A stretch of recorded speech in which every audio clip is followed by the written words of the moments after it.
What's your favorite food here? Fried rice. Fried rice. Sorry, if you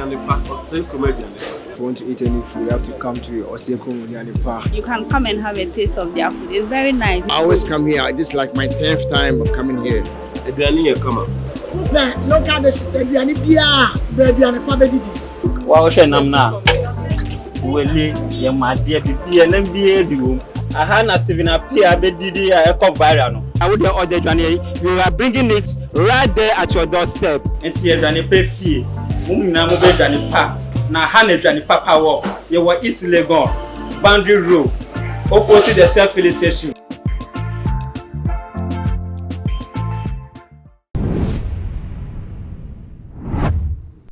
Akwaba Stronko and Komawa Woshemi Sabri Ewutuma H na enede ya menowo kase ede US based journalist Kevin Ekotila ede ensimbi ababetu edwachese woma ye papa IGP George Ekufu Dampare ye dwumede bi se wondi anya sade a enie so wentimi endi se adwuma na ma ye hu se wonye yiyimu onye bias de a anie na chese wobeba bonten na watimi ababa mechanical ko a ye papa IGP woye na ebutuafo said the mamunim no Inspector General of Police ye papa George Ekufu Dampare branch se yi no say IGP eba ye wo mayi emu ede ene chese wama ye police dwumedie no enya ye edinfo frachese wo mu ne sese de aposifo ekọ wo mu ho emoden pa eye wo mu dwumedie mu wa rebrande ye the police service no ama wo mu a different image I inspire Ghana for ama wo mu gidie timi akoso ama wo hu se o se die ai aposifo ewo dwumedie bi anase wo mu edi wo mu dwuma no se ne se na efata enkane na no wo ma adade a IGP we eba ye no wo mu asori wa Kenya wo mu ema wo mu edi wo mu dwuma se de esem eno nti enam so amadodo na eboye papa Dampare abaso pa eyim ewona na montu ni dwumedie eni ebiemu nso se de wosi egada eye ni mamu a ema bibia ni a wo mutimi ye follow up edi eye dwuma etiti eye de ni oma ekodu wo mani tutu eye efom enhwe emma adekodie no ensi ansa na nemum omutimi take eye action before adekodie no ebese enam so amachese dodo na ehu ni se o de bi osefata na nkasa nipa we ene wosenka yenyi no as IGP ye mretenten no nka by this time ka wo man no nka timi afa nentuma pa from the security system no etimi agina eye brane sede ese na efata na dentia enede eye the United States of America based Ghanaian journalist Calvin Taylor ababonti a wo kasa enyina enese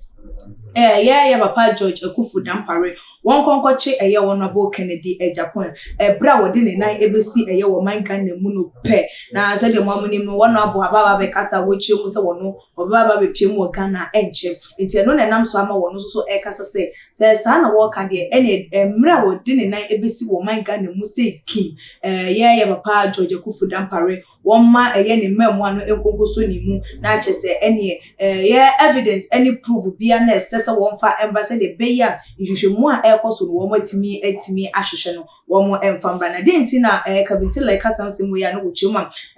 Asen Central MPE ebabonten ebebe kasa ye achese ebra no ni that Fred edidi enkomo no odensem bi ebebetu edwa SM prime suspect de ema JB Dankwa edu ewo no Daniel Esiedu adodo nanim se sexy dondon no wabobo edibi de achre ye papa Dampare according to ye papa honorable Kennedy Akompreko ohene Japan ebra na wotwetwe nkomo sa na ode nsem bitu dwa wochimu se ye papa Dampare enim enkrofo a wo mu eku JB Dankwa edum nti eno na wodi agina so challenge ye papa Dampare ese se sa na etiem na se honorable kasa sexy dondon etimi bubo edino de chire no edia ene wono so emra bonten na wontimi emra mebubo enkrofo no eyede edim na se de nyoma ese na efata no womo etimi efa entutu ye because papa ni ewu ye na ache pa eye ama MPP abetina konya so etwa womo first term second term ye still na chese ye hunu nipa wodi sa abo ne for 70 ntwi na so ede na se wonim din ne dia ene wonye de won sori waka na wontimi entu eye anamonte no na wodi etu edwa echimu ese Said the wagini din papa George Kufu Dampare wetimi agini din ama o man nyina ehu ne se papa we die wo no onfa ho so wo sika se woni sika so wa abem so woni abem wo asemba nko ade a wo beka ana wo beto ensa ede afro no wo ma no enye sa pepepe emfa ema eye wo mo anye sa na se wentimi anye den anche eye wo no bo Canada Japan ama na ntimi amfa evidence ana prove e chere se ensem na wo kan ye sa na etie dia ene na chese wo no Kavintila wo beba bonten na wo de ye the who ye papa Dampare etie no wo de ababa to edwam or say if Dampare wants to cement his name as someone who is not selective in his approach to combat crime, should apprehend Kennedy Japan to make him provide evidence that may help facilitate the process of the case. No any somebody to a jump and I was also no which more SM. If he doesn't disclose, then I will disclose who Dampare really is if he fails to arrest Kennedy Japan. Now just an somebody a chat or no says yeah papa Dampare entime am man in sa so one about Kennedy Japan no entime man provide the evidence a just say yes sexy don and I said Daniel esidum etime abobon krofo and just one more answer ewo yeah papa JB Dankwa edu ewo no mu edia na enie yeah obema Ghana for ehunu die Dampare ankasa ni nipa ban anase ni su etie no didn't say we able to edwane na dodo na kase Kavintila and say Kamia Kwako yes and who elbon and so once a woman who bonds a once a woman because and che be and over can't be a fire man penny his excellency and I don't ufado so you womanizer where you re smoker na yama me Rebecca a kufu ado and yadia so penno no just abra bosh pilla bra boy and I say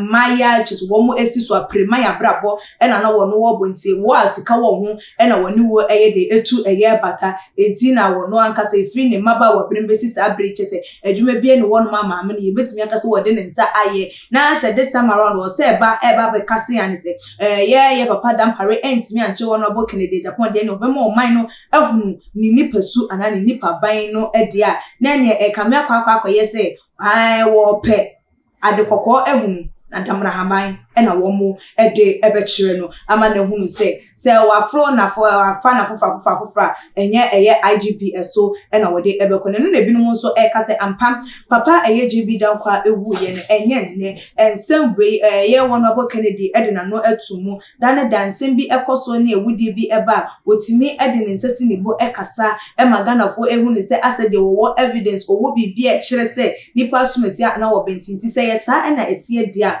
ena na de Kavintila kan ne kwan so a eno no say at least wo betimi ato nsa ede afra papa no na won no so wontimi entoto na no na ensem bia wo kan na emre bi atwa mabra na papa JB Dankwa eda efom no wetimi ede emu enchemu etimi ababetu edwa anyesa na ekame akwa ye say wo magana fo anase biom timemufo no etimu aye wo mo kesne ne abusuafo wutie ensem na wo hwe ekwan a papa JB Dankwa edu ni wo no ekọ ne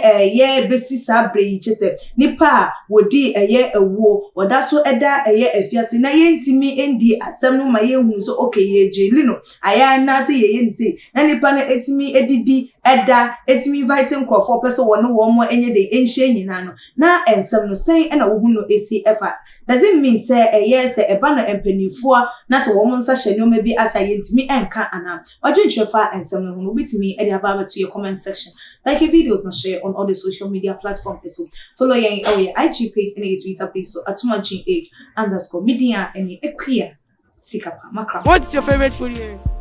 Fried rice. Fried rice. If you want to eat any food, you have to come to Osenko Park. You can come and have a taste of their food. It's very nice. I always come here. This is like my 10th time of coming here.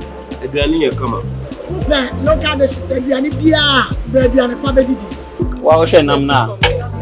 wele ye made bibia na bia diwo aha na Stephen Apia bedidi a ekọ viral no I would order dwane you are bringing it right there at your doorstep enti ye dwane pa fie mumina mo be dwane pa na ha na dwane papa wo ye wo East Legon boundary road opposite the self-filling station